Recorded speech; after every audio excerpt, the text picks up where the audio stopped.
The sniper, these players are goal-scoring machines who live for one thing, putting the puck in the back of the net. And they've got lethal shots from anywhere on the ice, and when they wind up, you know something special might happen.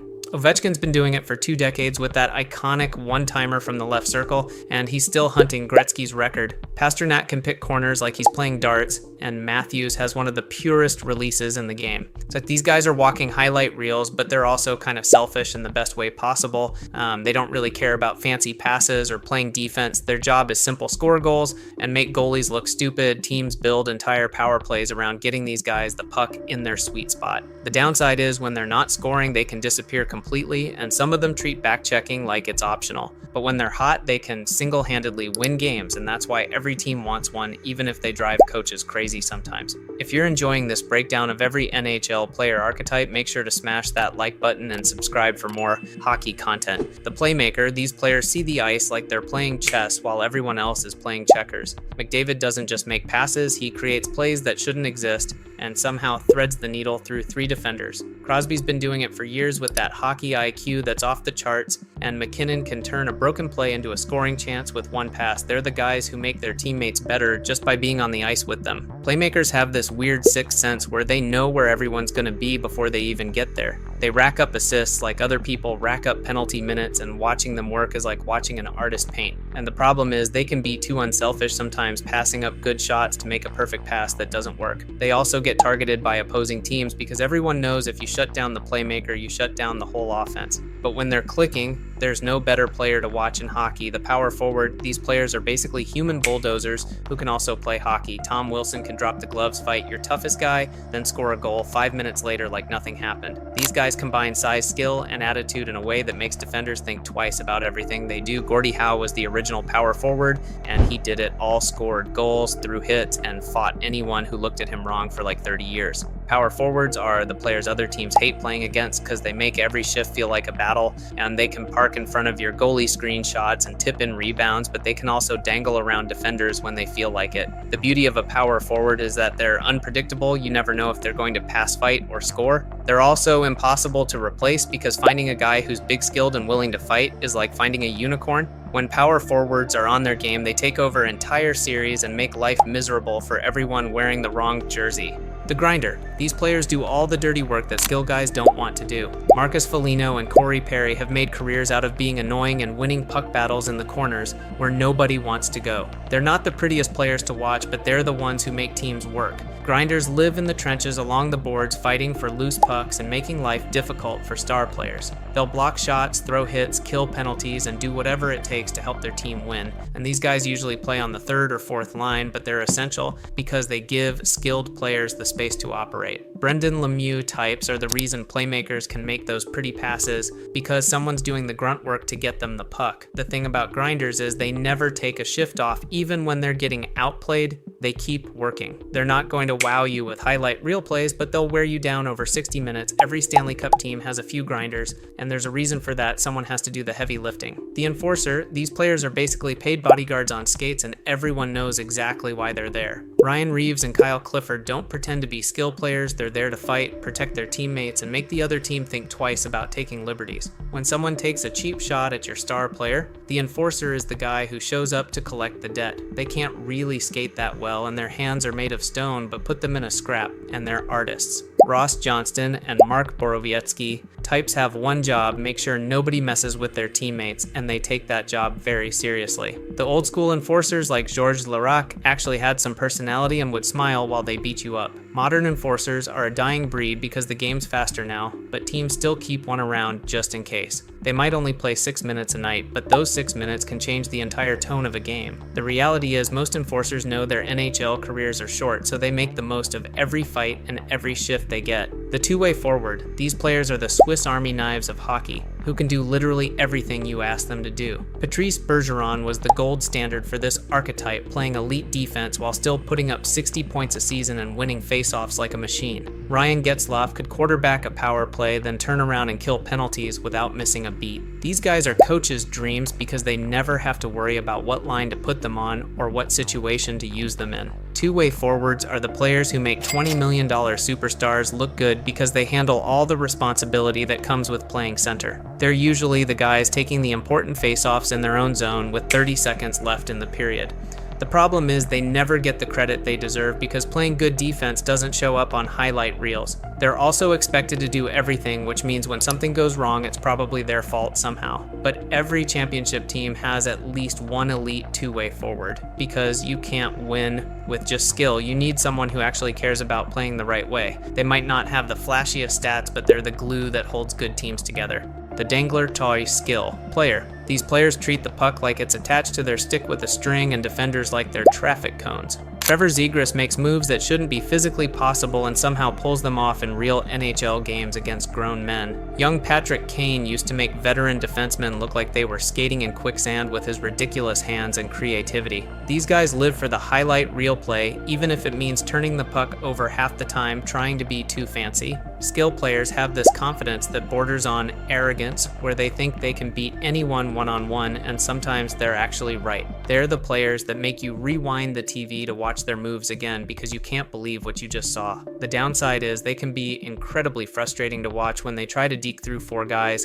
instead of making a simple pass. Coaches love them and hate them at the same time because they can create something out of nothing, but they can also kill momentum with a bad turnover. When danglers are feeling it, they're unstoppable, but when they're not, they can single-handedly lose games by being too cute with the puck. The pest. These players exist solely to get under your skin and make you do something stupid that costs your team a penalty. They're not the biggest or the strongest, but they have the supernatural ability to find exactly what bothers you and then do it all game long. Pests are the players who will slash your hands, talk trash in your ear, and somehow draw a penalty when you finally snap and cross-check them in the face. They usually score just enough to stay in the lineup, but their real value comes from making star players lose their minds and take bad penalties. These guys have mastered the art of being annoying without actually breaking any rules, or at least without getting caught. They'll screen your goalie with their stick blade in his face, then act innocent when he starts slashing at them. The thing about pests is they're usually really smart players who understand exactly how to manipulate the game and the referees. They drive opposing fans absolutely insane, but their own fans love them because they're willing to do anything to help their team win. Every successful team needs at least one pest because playoff hockey gets emotional and someone needs to be stirring the pot.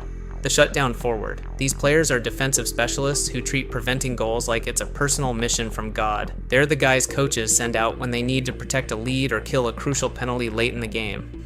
Shutdown forwards live to make life miserable for opposing teams' best players, following them around the ice like a shadow and making every pass a battle. They're usually not going to light up the scoreboard, but they'll make sure the other team's stars don't either. These players study video of opposing teams' power plays and know exactly where everyone likes to set up before the puck even drops. They're masters of the stick check and the perfectly timed poke check that breaks up a scoring chance without taking a penalty. The reality is shutdown forwards don't get much recognition because playing good defense is boring and doesn't sell tickets. They're also the first guys to get scratched when the team needs more offense, even though they're probably the reason the game is close in the first place. But when playoff time comes around and every goal matters, these are the players who become absolutely invaluable because someone has to stop the other team's best players.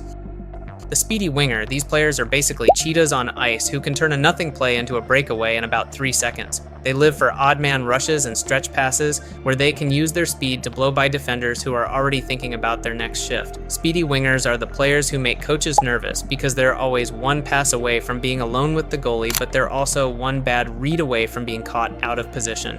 They're the ultimate boom or bust players who can change the game with one burst of speed, but can also leave their team shorthanded if they guess wrong on a pinch. These guys love playing on teams with great playmakers because there's nothing better than getting a perfect pass in stride and using your wheels to create a scoring chance. The problem is they can become one-dimensional players who rely too much on their speed and forget to develop other parts of their game. They're also usually smaller players who struggle in the corners and along the boards where playoff hockey is won and lost. But when speedy wingers are clicking, they're absolutely electric to watch and can single-handedly change the momentum of a game with one end-to-end rush. We're halfway through every player type in hockey, so if this is helping you understand the game better, drop a like and hit subscribe so you don't miss any of our hockey breakdowns.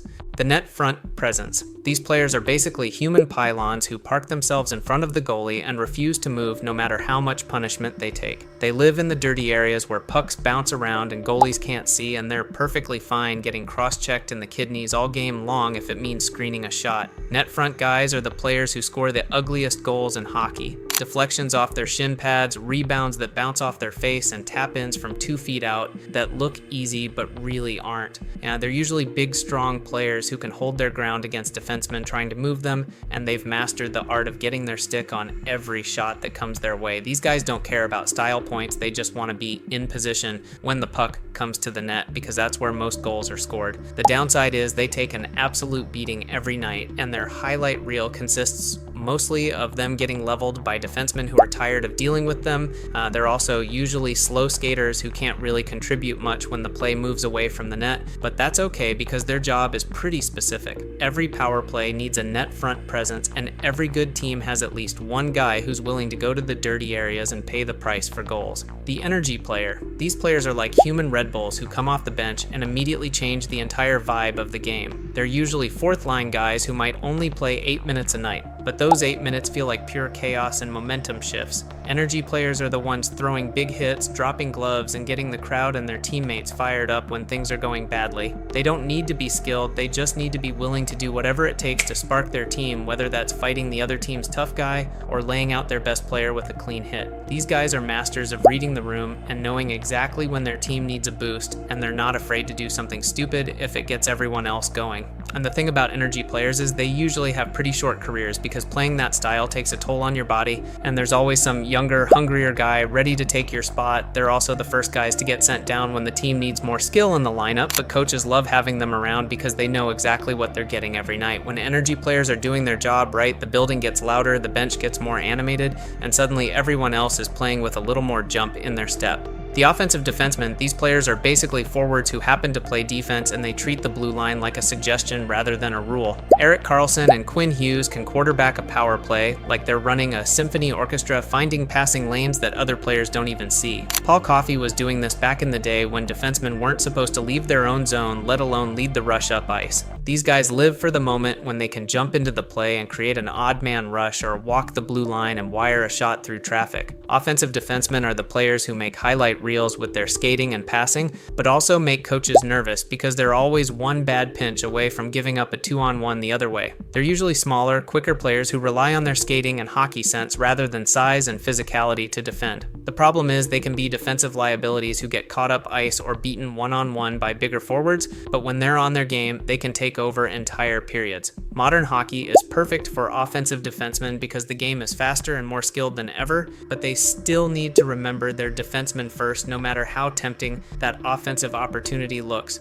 The stay-at-home defensemen. These players are the human shields who treat their own zone like sacred ground that nobody gets to enter without paying a price. They're not worried about fancy stats or highlight reel plays, they just want to make sure nothing bad happens in front of their goalie. Stay-at-home defensemen are masters of the simple play, clearing pucks off the glass, blocking shots, and making forwards think twice about going to the net. They're usually big, strong players who can move people away from the crease and aren't afraid to take a penalty if someone gets too comfortable in their kitchen. But these guys study positioning and angles like mathematicians because they know they're not going to outskate anyone, so they better be in the right place at the right time. The beauty of stay-at-home defensemen is their consistency. You always know what you're getting from them, and they're never going to try to do too much or get too fancy with the puck. They're also the guys who play their best hockey in the playoffs when the games get tighter, and every defensive play matters more than any offensive contribution. The downside is they can look really bad when the game opens up and becomes more skilled, but most teams need at least one defenseman who prioritizes defense over everything else.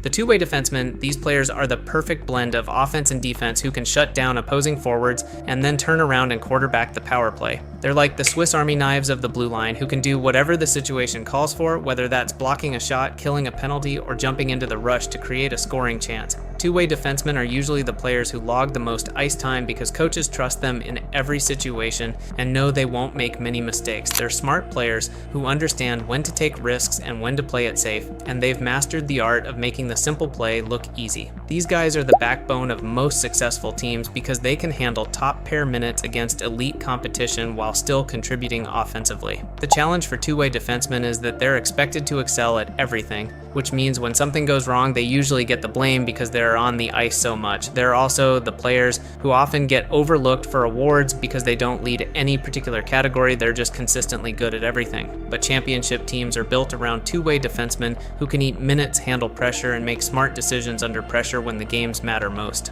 The enforcer defensemen, these players are basically defensive bodyguards who will fight anyone who even looks at their teammates wrong, and they happen to be pretty good at playing defense too. They're the guys who patrol the blue line like bouncers at a nightclub, making sure nobody gets too comfortable in front of their goalie. Enforcer defensemen are usually big, strong players who can clear the crease with authority and aren't afraid to drop the gloves if someone wants to test them.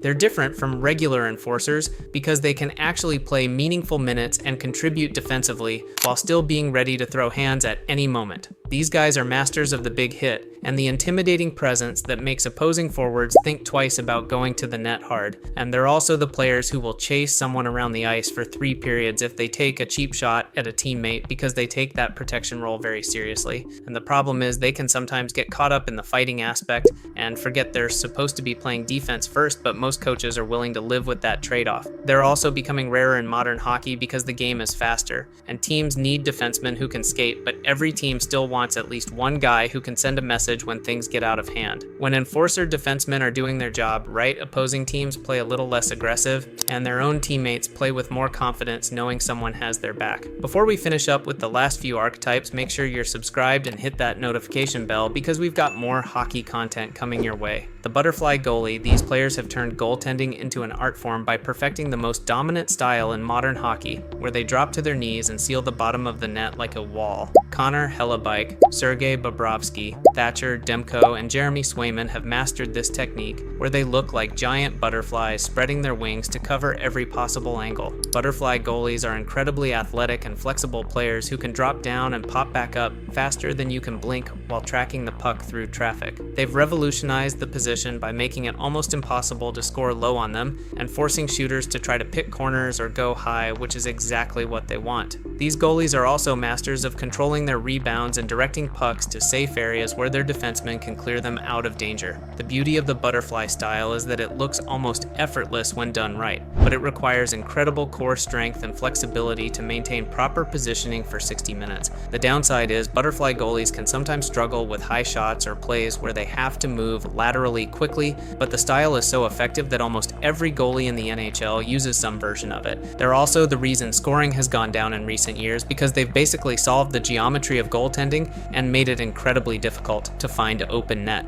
The hybrid goalie. These players are the old school artists who refuse to commit to just one style and instead mix different techniques depending on what the situation calls for. Martin Brodeur, Patrick Waugh, and Dominik Hasek were masters of this approach, using elements of stand-up, butterfly, and whatever other crazy technique they could think of to stop pucks. Hybrid goalies are usually the most entertaining to watch because you never know what they're going to do next, and they often make saves that shouldn't be physically possible. They're incredibly smart players who can read plays developing and adjust their style on the fly to give themselves the best chance to make a save.